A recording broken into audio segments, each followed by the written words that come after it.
아멘. 오늘 10번째 시간입니다.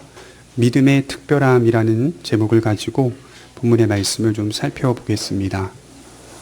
세상을 살면서 가장 특별한 것이 무엇입니까? 누군가 제게 묻는다면 저는 단연 믿음을 갖는 것입니다 라고 대답할 것입니다.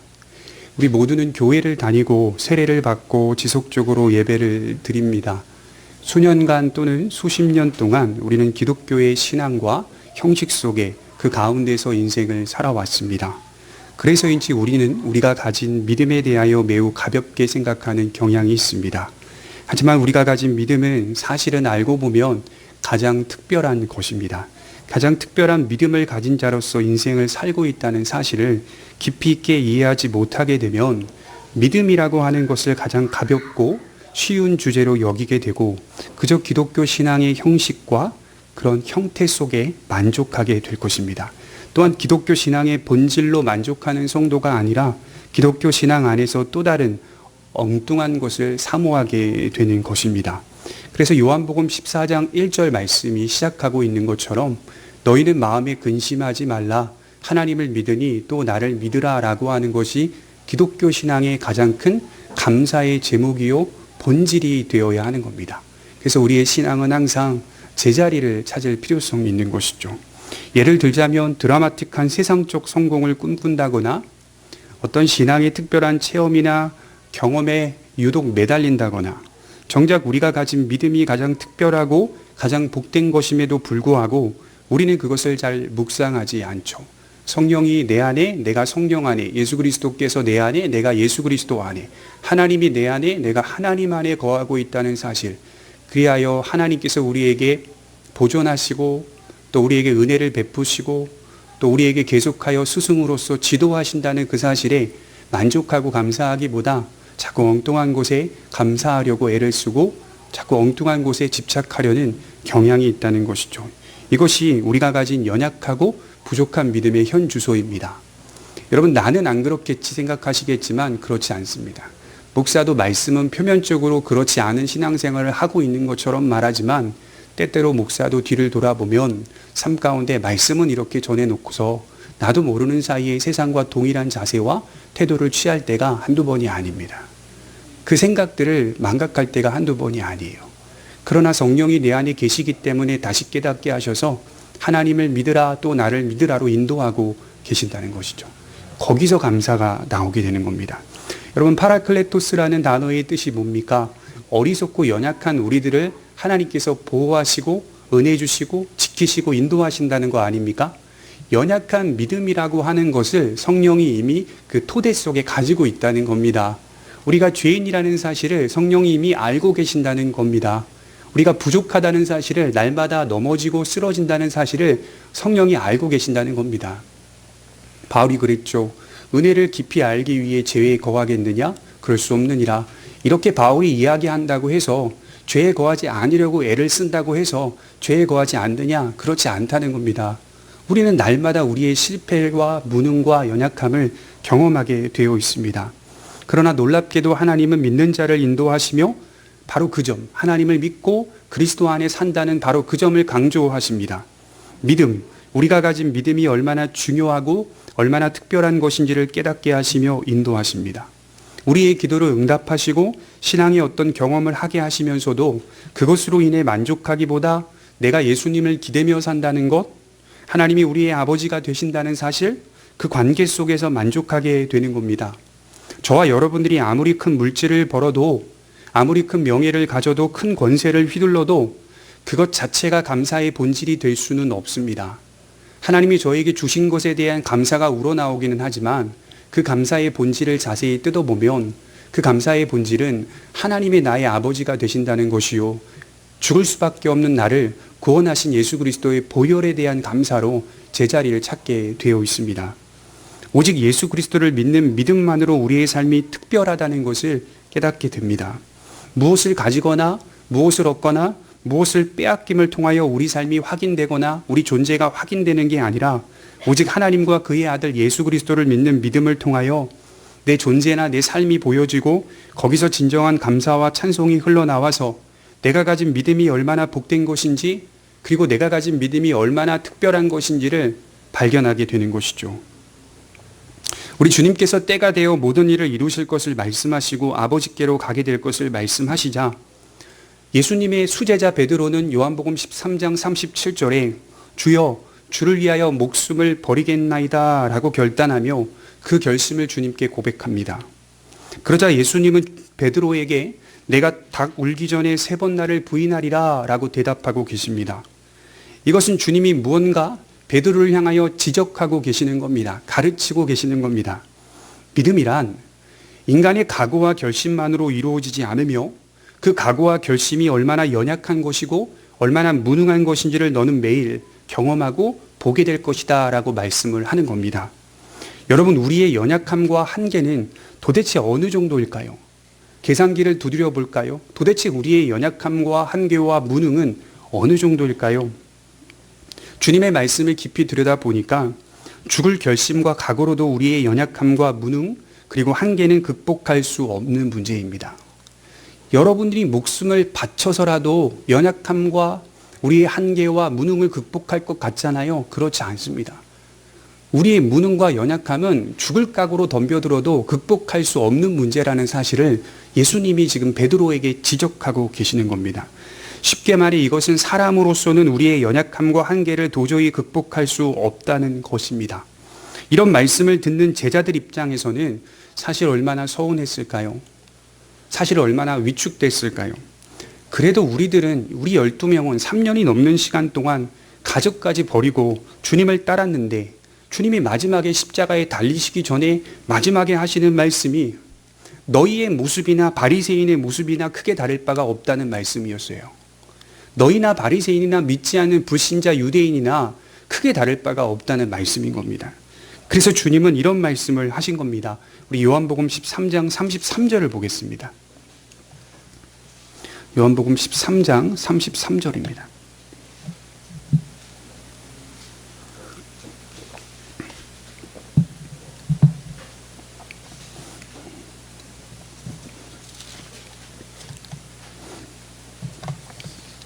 우리 같이 한번 읽어보겠습니다. 시작. 작은 자들아 내가 아직 잠시 너희와 함께 있겠노라. 너희가 나를 찾을 것이나 일찍이 내가 유대인들에게 너희는 내가 가는 곳에 올 수 없다고 말한 것과 같이 지금 너희에게도 이르노라. 요한복음 7장 34절에 예수님이 유대인들을 향해서 너희는 내가 가는 곳에 갈 수 없다. 다시 말해 하나님의 나라에 들어갈 수 없다. 구원을 받을 수 없다라고 말씀하시는 그 내용을 요한복음 13장 33절에서 제자들에게 너희도 똑같다라고 말씀을 하는 겁니다. 그들이 갈 수 없는 것처럼 너희도 갈 수 없다 그 얘기입니다.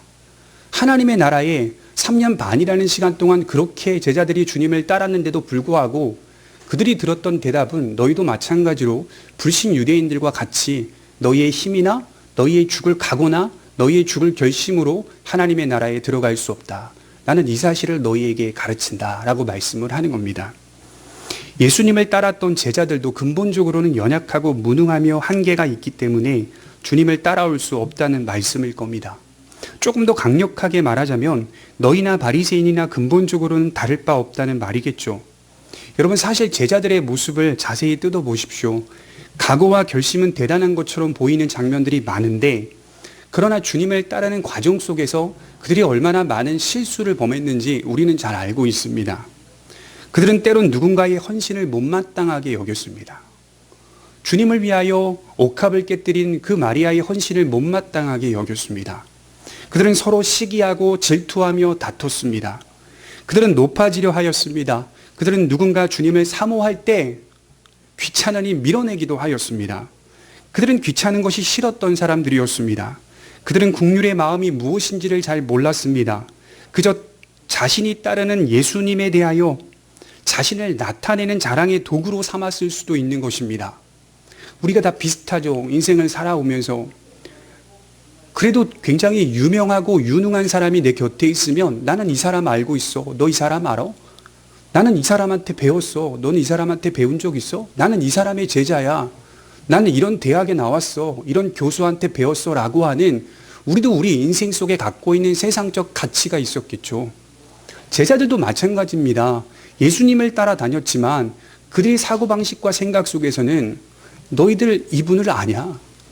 너희들 이분한테 지목 받았어? 우리는 선택받았어. 이런 분을 우리가 알고 있어. 자신의 존재를 자랑하는 도구로 예수님을 따라다녔을 수도 있습니다. 추측컨대 이 부분이 더 비중이 많이 있었을 것 같아요. 우리도 마찬가지 아니겠습니까? 그런 나약한 모습이 제자들의 모습이었습니다. 얼마나 나약하고 부패한 모습이 많았는지 몰라요. 그러니 우리 주님은 떠나시기 전에 그들의 실력을, 너희가 지금 갖고 있는 그 믿음이라고 하는 실력을 아주 분명하게 드러내 보이시는 겁니다. 죽을 각오로 덤비지 마. 그걸로 되는 게 아니야, 믿음이. 그 말씀을 하는 거예요. 너희는 내가 가는 곳에 올 수 없다. 이렇게 말씀을 해요. 그리고 예수님이 특이하게 베드로에게는 요한복음 13장을 자세히 읽어보면 이후에는 따라오리라 이렇게 말씀을 하고 계세요. 이전에는 따라올 수 없다라고 말씀을 하는데 이후에는 반드시 따라오게 될 것이라고 말씀을 하고 있는 것이죠. 어떤 변화와 어떤 축복이 베드로나 모든 믿는 자들에게 주어지고 있다라는 사실을 지금 우리가 이해할 필요성이 있습니다. 인간 스스로가 갖는 죽을 각오와 결심으로는 예수님이 가시는 곳에 올 수 없습니다. 그러나 오늘 말씀을 읽어보시면 아시겠지만 그걸로만 우리의 인생이 끝나느냐? 그게 아니죠. 그런 현실을 분명하게 말씀하시면서도 성령을 통하여 극복할 수 있다는 점을 말씀을 하고 있는 것입니다. 너희의 무능과 연약함과 한계를 극복할 수 있는 것은 너희 자신의 열심이나 결심이나 결단이나 각오가 아니라 성령 하나님의 거하심이다. 이렇게 말씀을 하고 있습니다. 성령님께서 거하시지 않는다면 우리의 연약과 한계는 극복될 수 없습니다. 오직 성령님의 거하심을 통해 하나님을 사랑하고 주 예수님을 사랑하게 되며 그의 말씀을 내 마음의 법에 새기고 하나님을 사랑하며 그의 계명을 지키게 되는 우리의 삶으로 나아가게 된다는 것이죠. 그래서 우리는 믿음을 이해할 때 성령 하나님과 밀접하게 관련되어 있다는 사실을 인식해야 합니다. 그것을 인식하지 못한다면 여전히 우리가 가진 믿음이 얼마나 특별한 것인지를 묵상하지 못하게 됩니다. 성령을 빼고 믿음을 생각한다고요? 그러면 뭐만 남죠? 우리의 열심만 남는 거예요. 성령을 빼고 믿음을 생각한다? 그러면 우리의 각오나 결심 정도밖에 안 남아요. 우리의 노력밖에 안 남아요. 이렇게 되면 어떤 일이 벌어지냐? 경쟁 구조가 생깁니다. 다른 사람을 쳐 죽이더라도 내가 믿음 위에 우뚝 서고자 하는 이상한 경쟁 구조가 생깁니다. 그러나 성령이 내 안에 거하시기 때문에 나조차도 그 무능과 연약을 극복할 수 없다는 사실을 확인하기 때문에 나보다 연약한 사람을 볼 때 그 사람을 향하여 포기하지 않게 되는 것이고 그 또한 언젠가는 성령의 거하심을 통해 나와 같이 따라올 수 있다라는 소망을 갖게 되고 기대를 갖게 되는 것 아니겠습니까? 성령의 거하심이 그 원인과 결과라는 사실을 말씀을 하는 겁니다. 그래서 성령 하나님이 우리와 함께 하신다는 사실을 기억해야 합니다. 여전히 우리의 믿음은 성령과 결부되어 있습니다. 예수님께서는 그런 성령님을 가리켜서 오늘 17절에 진리의 영이라고 소개하고 계십니다. 우리 17절 볼까요? 그는 진리의 영이라 세상은 능히 그를 받지 못하나니 이는 그를 보지도 못하고 알지도 못함이라. 그러나 너희는 그를 아나니 그는 너희와 함께 거하심이요 또 너희 속에 계시겠음이라. 성령님의 특징은 진리와 깊은 관계를 가지고 있다는 말입니다. 오직 진리를 증언하시는 분으로서 그 역할을 우리 속에서 감당하고 계시는 겁니다. 여러분, 진리라는 단어의 의미를 제가 일반적으로 세상적 학문에서도 어떤 의미가 있는지를 좀 찾아보니까 보통 세상적 학문은 세 가지로 규정하고 있더라고요. 세상에서 말하는 진리가. 첫째, 거짓의 반대라고 할 때 진리를 사용합니다. 거짓의 반대말. 사실을 의미한다거나 진실을 말하려고 할 때 이것은 진리라고 말합니다. 둘째, 비현실적이고 허망한 것이 아니라 현실적이고 실제적인 것을 말할 때 진리라는 말을 사용합니다. 셋째, 변함없이 신실한 성품과 자세를 가진다라는 뜻을 가질 때 진리라는 말을 사용합니다. 아, 저 사람이 참 변함없어. 신실한 성품과 자세로 살아가. 그를 향하여 우리는 진리라고 말할 수 있는 것입니다. 이 세 가지의 의미가 일반적으로 세상에서 쓰이는 진리의 의미라고 말을 하는 것이죠. 서로 연결되어 있고 서로 통하는 의미라고 말할 수 있습니다. 그런데요, 헬라어 원문에 보니까 원문에는 진리라는 말의 뜻이 몇 가지 대표적인 의미가 있는데, 첫째로는 사건의 진상이라는 뜻입니다. 사건의 진상. 둘째로는 역사에서 신화와 완전히 구별되는 것이라는 뜻입니다. 역사 속에서 신화와는 완전히 구별되는 것. 셋째로는 참된 것이라는 뜻입니다. 여러분, 진리라고 할 때에는 대표적으로 진리는 참된 이치 또는 참된 것이라고 이해하면 됩니다. 그 참된 것 속에 이렇게 거짓의 반대말로서 진리가 있고, 헛된 것이나 허망한 것이나 비현실적인 것이 아니라 실제로 현실 가운데 적용되며 나타날 수 있는 것을 진리라고 말할 수 있으며, 변함없이 신실한 성품과 자세를 가지고 일을 이루어간다는 사실을 말할 때 진리라고 말할 수 있습니다. 이러한 의미가 성령 하나님께서 일하시는 사역적 의미라고 말할 수가 있는 것이죠. 총체적 뜻인 것 같아요. 참된 것, 참된 이치를 우리 안에서 계속하여 증언하고 계시는 분이 성령님이라고 말할 수 있습니다. 근데 이건 너무 범위가 넓어요. 그래서 요한복음 자체를 계속하여 연구해 보면 예수님께서 성령님을 진리의 영이라고 가리킬 때에는 그 범위를 굉장히 좁혀 놓으십니다. 진리라고 말할 때는 굉장히 좁혀 놓으세요. 범위를 좁힌다는 말은 무엇이냐? 예수님을 소개하는 역할을 한다라고 계속해서 강조하십니다. 나를 알린다. 나를 너희 속에 나타낸다. 그 일을 누가 하느냐? 성령이 하고 계신다. 우리 요한복음 15장 26절을 한번 찾아보겠습니다. 요한복음 15장 26절입니다.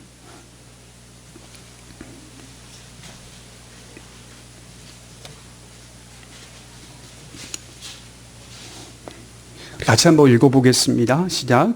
내가 아버지께로부터 너희에게 보낼 보혜사 곧 아버지께로부터 나오시는 진리의 성령이 오실 때에 그가 나를 증언하실 것이요. 우리 요한복음 16장 13절 한번 찾아보겠습니다. 요한복음 16장 13절입니다. 같이 한번 읽겠습니다. 시작. 그러나 진리의 성령이 오시면 그가 너희를 모든 진리 가운데로 인도하시리니 그가 스스로 말하지 않고 오직 들은 것을 말하며 장래일을 너희에게 알리시리라. 그가 내 영광을 나타내리니 내 것을 가지고 너희에게 알리시겠습니다.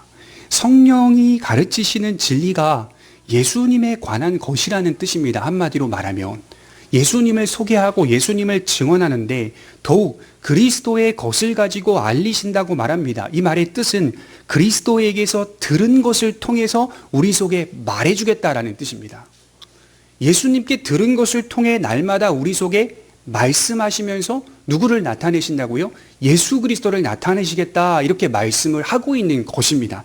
이게 성령의 사역의 핵심이요, 성령을 진리의 영이라고 표현하는 핵심적인 그 내용이라고 볼 수가 있는 것이죠. 진리의 성령은 참된 것을 우리에게 알리시는데 그것은 오직 예수 그리스도라는 사실을 말하고 있습니다. 그래서 진리라고 말할 때는 참된 것, 이 참된 것은 예수님으로부터 시작되지 않으면 다 거짓이라는 말이에요.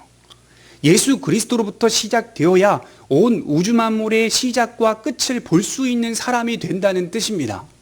이게 성령이 우리 속에 하시는 역할이에요. 성령의 사역의 중점은 예수님을 아주 구체적으로 나타내신 사역을 하십니다. 성령은 아버지 하나님으로부터 나오시는 지극히 높은 하나님이시면서 주 예수님을 우리에게 증언하시는 사역을 감당하십니다. 성령은 예수님께서 이루신 구속을 우리에게 실제적으로 실현하여 누리게 하시는 분입니다. 그리고 지속적으로 이 일을 행하시는 분입니다. 그리스도를 날마다 증거하여 구속의 은혜를 한 영혼 안에 실제로 누리게 하시는 지극히 허망한 분이 아니라 현실적인 분입니다. 성령은 헛된 분이거나 허망한 분이 아닙니다. 저는 이걸 막연하거나 애매하거나 그림자 같은 분이 아니라는 거예요. 성령은 어떤 영혼 안에서 지극히 구체적이고 현실적으로 역사하고 계시는 분입니다. 성령은 예수님께서 이루신 구속의 토대 위에서 그 전제로 하여 그 사역을 감당하시는 분이라는 거죠. 흥미롭게도 예수님께서 믿는 자들에게 주어질 성령을 진리의 영이라고 하신 다음에 이러한 성령을 세상은 받지 못하고 보지 못하고 알지 못한다. 17절에 그렇게 말하죠. 받지 못하고 보지 못하고 알지 못한다. 바로 여기서 우리는요, 감사할 수 있어야 돼요. 믿음의 특별함에 대해 묵상할 수 있어야 돼요. 그는 진리의 영이라 세상은 능히 그를 받지 못하나니 이는 그를 보지도 못하고 알지도 못함이라. 그러나 너희는 그를 아나니 그는 너희와 함께 거하시며 또 너희 속에 계시겠습니다. 세상이 성령을 보지 못하고 알지 못하는 이유는 물론 세상이 하나님을 대적하기 때문이라고 할 수 있겠으나 그보다 조금 더 들어가서 생각해 보면 성령은 세상이 알 수 있고 볼 수 있는 대상이 아니라는 뜻입니다. 세상이 볼 수 있는 대상이 아니라는 뜻이에요. 그분은 세상의 방식과 경험의 범위를 초월한 분이시고 세상적 방식과 형태라는 도저히 알 수 없고 볼 수 없는 분이십니다. 어떤 주석에는 도저히 알 도리가 없다 이렇게 해석해 놨어요. 그런데 너무나도 흥미로운 것은 그 다음이죠. 그러나 너희는 그를 아나니 라는 대목입니다. 믿는 자는 성령님을 볼 수 있으며 알 수 있다는 뜻입니다. 어떻게 그것이 가능한가를 묻기 이전에 우리가 감격할 수 있는 것은 뭘까요? 믿는 자들이 성령님을 보고 아는 것이 결코 평범한 것이 아니라는 거예요. 여러분들이 하나님께 예배하는 이 일이 결코 평범한 것이 아니라는 거예요. 여러분들이 하나님께 의지하고 기대며 주 예수 그리스도 안에서 산다는 그 일이 평범하지 않고 어쩌면 세상 속에서 가장 특별한 일이 된다는 거예요. 내가 좋은 집을 가거나 좋은 차를 사서가 아니라 내 안에 있는 성령, 내가 믿음을 갖고 산다는 것 그 자체가 가장 특별한 선물이라고 깨달으셨으면 좋겠습니다. 우리는 믿음을 매우 평범한 것이라고 생각할 수 있습니다. 일요일마다 교회를 가고 예배를 드리고 기도를 드리며 수년간 아니 수십 년간 같은 형태에 빠져서 취해 있기 때문에 믿음이라고 하는 것이 지극히 평범하다고 느낄 수도 있습니다. 변화를 원하죠. 변화를. 믿음 생활에도 뭔가 달라지는 게 있었으면 좋겠다. 이 지극히 평범한 매주간의 예배가 아주 평범한 것 같고 아주 지루한 것 같고 아주 루즈한 것 같은 그런 느낌을 받는데요. 사실 매주 여러분들이 하나님께 예배드리며 은혜를 받으며 그 안에 산다는 것이 얼마나 특별한 것인지 몰라요. 하나님이 여러분들을 얼마나 사랑하시고 얼마나 특별하게 여기시는지를 몰라요. 어떻게 하죠? 세상은 볼 수 없다니까요. 세상은 경험할 수도 없고 알지도 못해요. 근데 우리는 그걸 알고 있고 보고 있어요. 그날에 본다는 얘기가 아니라 매일매일 보며 산다는 것, 알고 산다는 것이 얼마나 감사한지 모릅니다. 우리 삶 가운데 가장 중요한 것은 어떤 보여지는 기적보다 능력보다 너희는 마음에 근심하지 말라. 하나님을 믿으니 또 나를 믿으라고 하시는 그 믿음이 사실은 가장 중요한 겁니다. 우리 연약함과 한계를 극복할 수 있는 것은 하나님을 믿는 것과 그의 아들 예수 그리스도를 믿는 것 외에는 아무것도 없습니다. 이것을 경험해 본 사람은 잘 압니다. 항상 제자리로 돌아오는 것 같지 않으세요? 신앙생활 하다가도 어떤 기복주의 신앙에 빠진다거나 어떤 신비주의에 빠진다거나 하다 보면요, 잠시 잠깐 주어지는 맛은 있어요. 흥미로움과 감정과 자극들은 있어요. 그런데 이상하게 수년이 흘러보면 항상 제자리로 돌아오는 것 같지 않으세요? 하나님이 나의 아버지요, 내가 예수 그리스도의 십자가 앞에 선다는 사실을 확인하지 않으십니까? 그 장소에 항상 머물지 않으세요? 그리스도의 보혈과 그리스도의 구속의 크기 앞에, 그 장소 앞에 항상 우리는 제자리를 찾게 됩니다. 거기서 감사가 주어지고 거기서 나라는 존재에 대한 열등감이 떨어져 나가며 거기서 자존감을 찾게 되는 것이죠. 그것이 바로 우리의 신앙의 본질이요 핵심입니다. 구속의 은혜로 돌아와 하나님을 믿고 예수님께 기댈 때 거기서 참된 위안을 얻습니다. 그렇다면 어떻게 우리는 성령님을 볼 수 있고 알 수 있습니까? 그것은 그 다음에 나오는 말씀인 저는 너희와 함께 거하시며 또 너희 속에 계시겠습니다. 이 말씀과 연결되어 있습니다.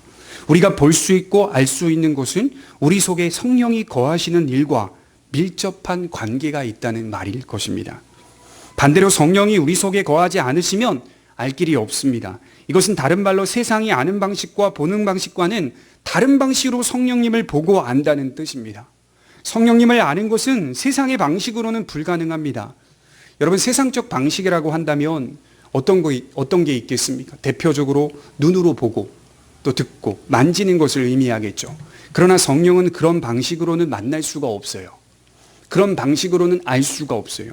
볼 수도 없습니다. 우리 속에 거하심으로 성령님이 보입니다. 만져지는 것으로 성령님이 보이는 게 아니라 우리 속 안에 거하심으로 우리가 성령님을 보고 성령님을 알 수 있습니다. 과연 이것이 어떻게 내 안에 이루어지는 것인지를 조금만 살펴보면 우리 18절에 보십시오. 어떻게 내 안에 이루어지는지를 이렇게 말씀하고 있습니다. 내가 너희를 고아와 같이 버려두지 아니하고 너희에게 오리라.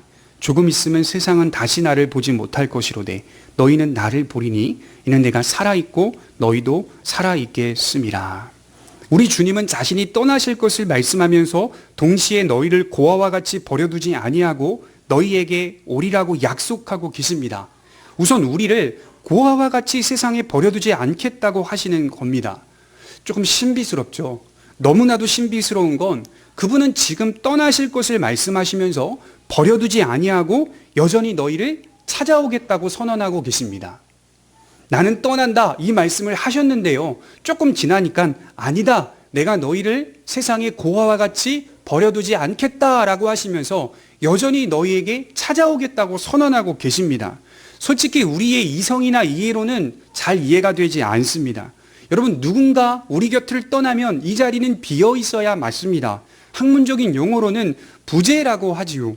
그곳에 있지 않다. 그가 그곳에 있지 않고 내 곁에 있지 않다. 그곳은 비어 있다. 이런 뜻이 부재라는 뜻입니다. 그런데 우리 주님은 떠나는데도 불구하고 부재가 없을 것이라고 말씀하고 계십니다. 주님이 떠나시는데 비어있는 공간이 없다라는 말씀을 하고 계시는 겁니다. 고아가 되지 않는다는 말이 성립되려면 부모가 항상 함께 해야 합니다. 떠나는데도 불구하고 항상 함께 하신다는 말씀을 하고 계시는 겁니다. 그래서 주님은 버려두지 아니하고 너희에게로 오리라고 말씀을 하고 계세요. 여기서 말하는 주님의 오심은 예수님의 재림을 의미하는 말씀이 아닙니다. 간혹 이 말씀이 예수님이 너희에게 오겠다, 오리라 이 말씀이 재림으로 이해된, 또 재림으로 선포하는 분들이 있는데 이건 재림에 관한 말씀이 아닙니다. 재림으로 해석할 수가 없습니다. 18절 하반절에 보면 너희에게로 오리라는 말씀을 흔히 재림과 관련해서 생각합니다만 문맥을 자세히 읽어보면 그렇지 않습니다. 이어서 조금 있으면 세상은 다시 나를 보지 못할 터이나 너희는 나를 보리니 라는 말씀에서 알 수 있듯이 조금 후에 믿는 자들은 예수님을 보지만 세상은 보지 못한다고 하니 이것은 재림이 될 수 없는 겁니다. 조금 후에 오시리라고 한 그 오심은 예수님의 재림이 아니라 특별한 방식으로 신자 안에 거하시는 특별한 오심을 뜻하는 것입니다. 이 구절이 재림이 될 수 없는 확실한 근거는 뭘까요? 예수님의 재림은, 예수님이 장차 이 땅에 재림하시는 그 재림의 사건은 믿는 자나 믿지 않는 자나 모두가 목격하는 것이기 때문입니다. 문맥상 어떤 이는 보게 되고 어떤 이는 보지 못한다라고 하는 그 예수님의 오심은 재림이 될 수가 없는 거예요. 너희는 보지만 세상은 그를 받지 못한다라고 하는 그 오심은 특별한 오심이요, 은밀한 오심이요, 숨기어진 오심이라고 말씀을 하고 있는 것입니다. 그런데 오늘 말씀 속에 주님의 오심은 오직 믿는 자만이 목격할 수 있는 것이라고 말하고 있기 때문이죠. 특별한 부류만이 볼 수 있고 알 수 있는 오심입니다. 다시 말해 예수님의 오심은 세상 사람들 눈에 숨기어서 보이지 않습니다. 오직 믿는 자들에게만 보이는 은밀한 오심입니다. 이것이 바로 성령님이 우리 속에 거하시는 것과 밀접하게 관계된 일입니다. 이러한 예수님의 오심의 결과는 어떻습니까? 20절에 보시면 그날에는 내가 아버지 안에 너희가 내 안에 내가 너희 안에 있는 것을 너희가 알리라. 나의 계명을 지키는 자라야 나를 사랑하는 자니 나를 사랑하는 자는 내 아버지께 사랑을 받을 것이요 나도 그를 사랑하여 그에게 나를 나타내리라. 20절에 그날에는 이라고 할 때 이 그날은 재림이 아닙니다. 우리가 지금 계속해서 누차 강조하고 있지만 재림의 날을 의미하지 않고 주님께서 특별한 방식으로 한 신자 안에 거하시는 은밀한 오심, 성령의 거하심을 뜻하는 이야기겠죠. 아버지와 아들이 소유한 그 생명으로부터 우리 또한 받아 누리는 생명의 교통이 시작될 것을 말합니다. 아버지가 아들 안에, 아들이 아버지 안에, 우리가 아들 안에 있는 것으로 나타나는 생명을 뜻합니다. 그래서 19절 하반절에 보면 이는 내가 살아있고 너희도 살겠음이라 라고 하신 겁니다. 더불어 누리는 생명의 연합 속에 살며 장차 살게 될 것을 의미하고 있는 것이겠죠. 결국 기독교는 뭡니까? 누군가 우리에게 기독교는 뭐냐라고 물으면 우리는 이렇게 대답할 수 있어야 합니다. 기독교는 어떤 생명에 관한 것이다. 기독교는 어떤 생명에 관한 것이다. 우리는 그 생명에 대하여 너희에게 증언하노라. 이것이 바로 기독교입니다. 어떤 생명이란 아버지와 아들 속에 있는 그 생명이 믿는 자들에게 주어진다라고 말하는 겁니다. 아버지와 아들 가운데 그 생명이 우리 또한 아들과 아버지 안에 들어가 그 안에서 더불어 누리는 생명의 교통이 시작되고 있다는 것입니다. 그래서 기독교는 항상 관계와 존재로 설명하는 것이지 존재와 관계를 따로 분리내거나 떨어뜨려서 능력이나 에너지로 설명할 수는 없는 겁니다. 기독교는 항상 아버지와 아들 안에 성령 안에 믿는 자의 영혼이 접붙여 있고 그 안에 더불어 누리는 교통이 존재하고 있는 겁니다. 믿는 자들은 그 생명의 연합을 풍성하게 누리며 살게 될 것이라는 뜻입니다. 그래서 이것은 현재적인 의미가 있고 미래적인 의미가 있습니다. 이는 내가 살겠고 살았고 이후에 너희가 살아있음이라. 이런 표현들은 현재적이고 미래적인 의미가 있는 겁니다. 현재적인 의미는 그리스도를 통해 내가 살아났다는 의미가 되고 나아가 그로 말미암아 사랑과 순종의 모습으로 살아간다는 뜻입니다. 그리고 미래적인 의미로는 훗날 우리가 영원히 누리게 될 영원한 생명으로의 살아남을 뜻을 말하고 있는 것입니다. 훗날 우리가 진정으로 영원한 생명 가운데 살아난다라고 하는 뜻을 설명하고 있는 것이죠. 이것이 바로 예수님의 생명입니다. 여러분 요한복음 6장 56절을 한번 찾아보겠습니다. 요한복음 6장 56절입니다.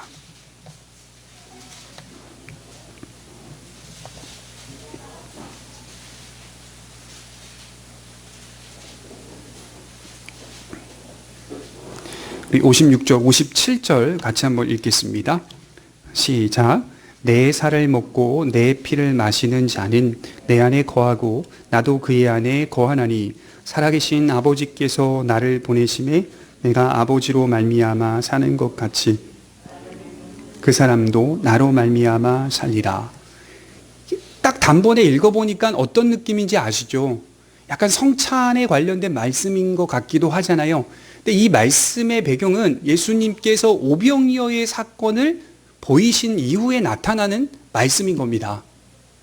예수님께서 많은 사람들을 먹이시고 또 그들을 보살피셨던 그 사건 이후에 제자들과의 대화 속에서 일어난 내용입니다.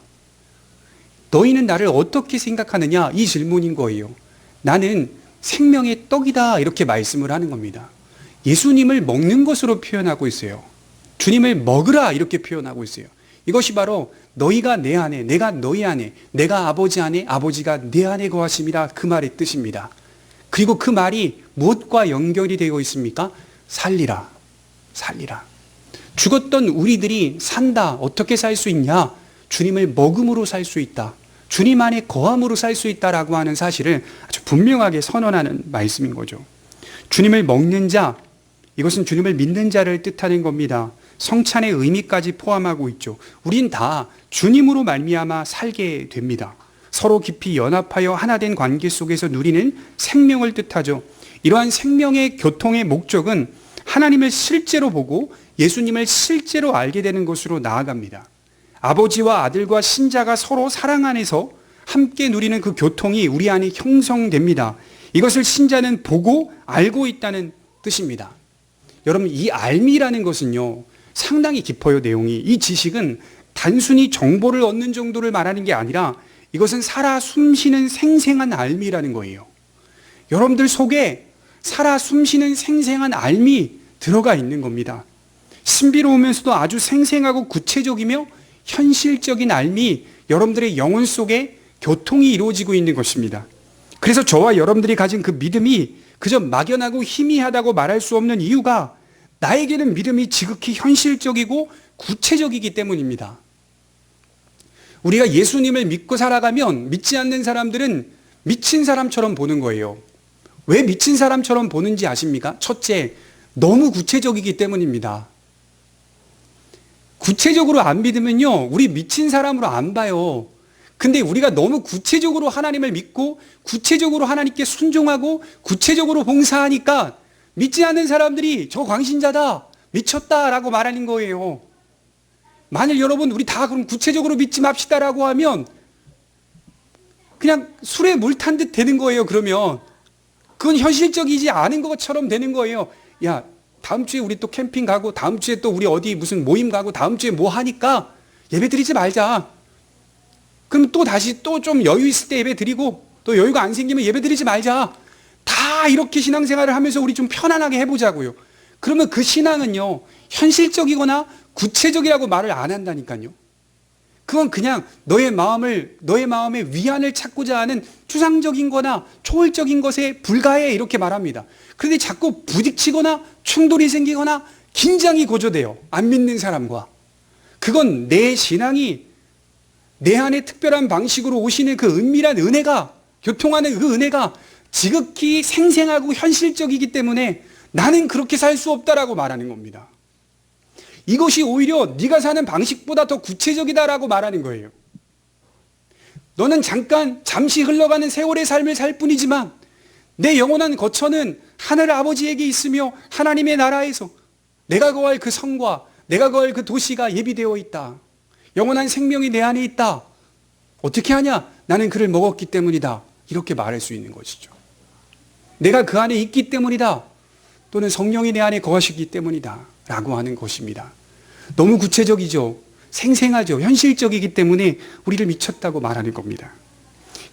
그래서 저와 여러분들이 가진 믿음이 막연하거나 희미하다라고 말할 수 없으며 비현실적이거라고 말할 수 없습니다. 그래서 신앙을 가진 자, 기독교의 복음을 믿고 따라가는 사람을 향해서 세상 사람들은 저것들 비현실적인 것들, 저것들 비현실적인 신앙을 가진 사람들이라고 평가를 합니다. 그런 그들의 평가를 들으면 제가 그들에게 반문하고 싶어요. 우리 삶을 가만히 들여다보면 물리적인 것을 초월하고 감각적인 것을 초월한 현실들이 얼마나 많은지 몰라요. 너희들은 믿음이 비현실적인 것이나 광적인 것이거나 이상한 것이라고 말하겠지만 우리의 인간의 삶을 가만히 들여다보면 물리적인 것을 초월하고 감각적인 것을 초월한 현실들이 많다. 예컨대 우리는 사랑을 논할 수 있습니다. 사랑이라고 하는 것은 어떻습니까? 근본적으로 만져지거나 보여지는 것이 아닙니다. 사랑을 말할 때 그걸 만질 수 있습니까? 볼 수 있습니까? 사랑은 보여지지 않아요. 근본적으로 만져지지 않아요. 그럼 사랑도 사실은 비현실적인 거예요. 비록 외부적인 어떤 행동이나 패턴, 모습들로 연결되고 구체화되지만 그 근본에 있어서는 사랑은 내적이며 지극히 영적인 것입니다. 사랑은 우리에게 가장 소중하면서 깊이 영향을 주고 있으며 우리의 몸과 마음을 강력하게 움직이는 지극히 현실적인 것입니다. 그런데 사랑은 감각을 초월하고 물리적인 것을 초월하기 때문에 영적이며 비현실적인 것이라고 말할 수도 있습니다. 그런데 사람들에게 사랑은 현실적인 것이냐 비현실적인 것이냐 물어보면 뭐라고 말합니까? 현실적인 것이라고 말하죠. 사랑은. 근데 사랑은 근본의 토대를 들여다보면 영적이고 내적인 것입니다. 그래서 세상 사람들은 사랑을 가지고 비현실적이라고 말하지 않아요. 그건 지극히 현실적인 것이야 라고 말합니다. 그러므로 믿는 자 속에 거처를 삼으시며 거하시는 성령님의 함께 하심은 그의 인생 속에 지극히 현실적인 것이 됩니다. 오늘 나를 가장 강력하게 움직이는 현실적인 것이 됩니다. 왜냐하면 나의 영혼 속에는 말할 수 없는 생명의 풍성한 교통이 서로 이루어지고 있기 때문입니다. 이런 거죠. 서로가 사랑합니다. 사랑을 받으며 사랑을 하며 사랑을 받으며 사랑을 하며 관계가 형성되어 있습니다. 성령님이 내 안에 그렇게 역사하기 때문에 우리의 삶을 가장 강력하게 움직이는 동력이 되는 겁니다. 성령님의 거하심이 없이는 우리는 움직여지지가 않습니다. 그럴 수가 없습니다. 이 관계는 구체적으로 어떻게 표현되냐면 순종으로 나타납니다. 순종으로. 그래서 예수님은 성령님의 거하심은 사랑과 순종으로 나타난다고 말씀을 하는 겁니다. 우리 21절을 한번 볼까요? 나의 계명을 지키는 자라야 나를 사랑하는 자니 나를 사랑하는 자는 내 아버지께 사랑을 받을 것이요 나도 그를 사랑하여 그에게 나를 나타내리라. 여러분 지난주 설교 들어보십시오. 지난주 설교에 제가 이렇게 말씀드렸죠. 그땐 예수님이 너희가 만일 나를 사랑하면 내 계명을 지키리라. 반대로 됐죠. 오늘은 내 계명을 지키는 자라야 나를 사랑하는 자니. 이게 성경이 조건적 형태로 우리에게 요구하고 있다니까요. 사랑하면 계명을 지킨다. 계명을 지키는 것이 나를 사랑하는 증거다. 이렇게 표현하는 겁니다. 예수님은 승천하셨지만 믿는 자들 속에 여전히 자신을 나타내주고 계세요. 우리는 그분을 알고 보면서 순종하게 됩니다. 사랑하고 사랑받으며 그의 계명을 지켜갑니다.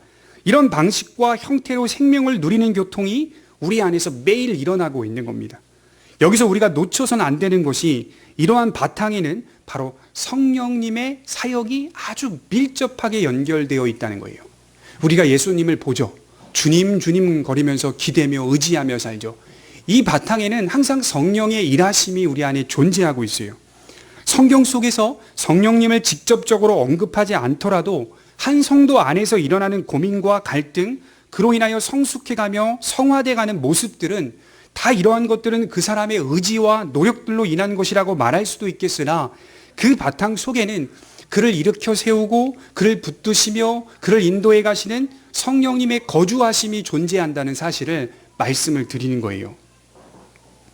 그래서 사도 바울은 고린도후서 13장 13절에 주 예수 그리스도의 은혜와 하나님의 사랑과 성령의 교통하심이 너희 무리와 항상 함께 있을지어다 이렇게 정리하고 계세요. 성령님의 교통하심. 우리가 가진 믿음이 얼마나 특별한 것인지 날마다 발견하는 성도들이 되셨으면 좋겠습니다. 우리 요한복음 3장 8절을 마지막으로 한번 찾아보겠습니다. 요한복음 3장 8절입니다.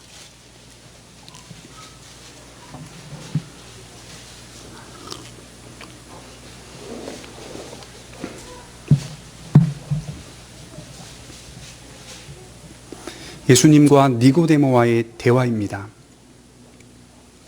요한복음 3장 8절에 거듭남에 대하여 말씀하시는데 이 거듭남이 근본적으로 어떻게 이루어지는지를 이렇게 말씀하고 계세요. 3장 8절을 같이 읽겠습니다. 시작. 바람이 임의로 불매 내가 그 소리는 들어도 어디서 와서 어디로 가는지 알지 못하나니 성령으로 난 사람도 다 그러하니라. 얼마나 감격스러운지 몰라요. 대학교 때 제가 이 의미를 깨닫고 얼마나 기뻐하고 좋아했는지 몰라요. 성령으로 난 사람이 다 그러하니라. 니고데모는 예수님께 찾아와 거듭남에 대한 질문을 던지죠. 주님은 성령의 역사에 대해 바람의 움직임과 같다라고 말씀을 합니다. 너희가 바람의 소리는 들어도 어디서 와서 어디로 가는지 알지 못하는 것처럼 성령이 한 영혼 안에 찾아오시는 그 일은 하나님의 주권과 선택에 달려있다라고 하는 것입니다. 여러분들이 성령님을 의지하면서 예수님께 기대고 하나님을 나의 아버지로 모시고 사는 것이 성령의 임하심이요 성령의 거하심이라고 한다면 그건 세상에 정말 77억의 인구가 살고 있다고 하는데 77억의 인구 속에서 하나님이 나를 특별하게 사랑하고 계신다는 것 때문에 우리가 용기를 얻을 수 있어야 합니다. 얼마나 감사한 일입니까? 얼마나 감사해요. 제가 믿음의 부모 안에서 자라갈 수 있는 이 환경과 장소에 있었다는 것에 얼마나 감사한 일입니까? 그렇지 않으세요? 반대로 믿음의 부모가 아닌 사람들 속에서도 자녀가 그렇게 그리스도를 신실하게 믿고 살아간다는 것 자체가 얼마나 감사한 일입니까? 더 감사한 일이죠. 그렇지 않습니까? 하나님께서 누군가에게 은밀히 찾아오셔서 성령의 역사하심으로 그리스도를 믿고 나의 구세주로 믿게 하셔서 내가 어느 직장에 다니든 내가 어느 직업을 갖든 내가 어떤 사업을 하든 그 사업과 직장과 직업 속에서 예수 그리스도가 나의 구주라는 사실을 고백하며 살아가고 있다는 그 자체가 얼마나 감사한 일입니까? 똑같이 말일이 되면 동일한 봉급을 받고 사업을 하여 동일하게 물질을 버는데 나는 그 물질과 명예와 권세를 가지고 어떻게 나의 주인 되신 예수 그리스도를 기쁘게 해드릴까 고민하며 산다는 것 자체가 세상 사람들이 볼 때에는 이해할 수 없는 일이죠. 그런데 나에게는 지극히 생생한 거죠. 지극히 현실적인 것이죠. 지극히 구체적인 것이기 때문에 나는 이걸 밤새서라도 고민하게 되는 겁니다.